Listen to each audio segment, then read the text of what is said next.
Les essais géotechniques, pour un bâtiment à 4 niveaux. Avant de construire un R+3, il est essentiel de connaître le sol sur lequel le bâtiment reposera. La sécurité, la durabilité et la stabilité commencent par cette étape. Pour cela, on réalise des essais géotechniques, qui s'enchaînent logiquement.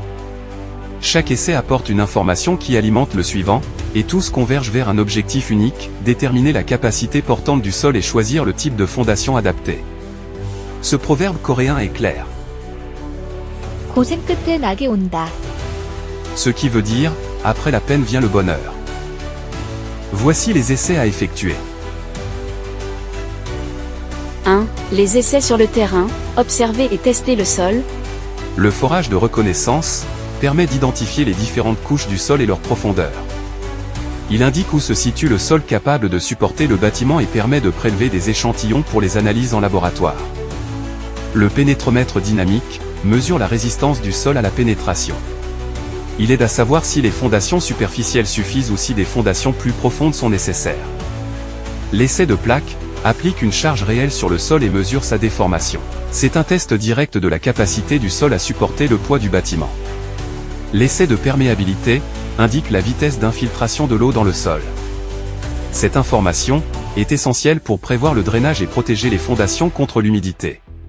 2. Les essais en laboratoire, comprendre le comportement du sol. L'analyse granulométrique révèle la proportion de sable, de limon et d'argile, et explique la résistance observée sur le terrain. Les limites d'Atterberg mesurent la plasticité et la sensibilité du sol à l'eau. Elles indiquent si le sol peut se déformer ou gonfler avec l'humidité. L'essai édométrique évalue la compressibilité du sol et le risque de tassement sous le poids du bâtiment. La teneur en eau naturelle complète ces analyses et permet de valider la cohérence de tous les résultats. Chaque essai apporte une pièce du puzzle. Le forage révèle la stratification du sol, le pénétromètre indique la résistance mécanique, l'essai de plaque montre la déformation réelle sous charge, les analyses en laboratoire expliquent le comportement interne du sol, l'essai de perméabilité évalue la gestion de l'eau. En combinant toutes ces données, l'ingénieur peut calculer la capacité portante du sol et déterminer le type de fondation adaptée, la profondeur nécessaire, les mesures pour protéger les fondations de l'eau. En résumé, les essais géotechniques ne sont pas des démarches séparées.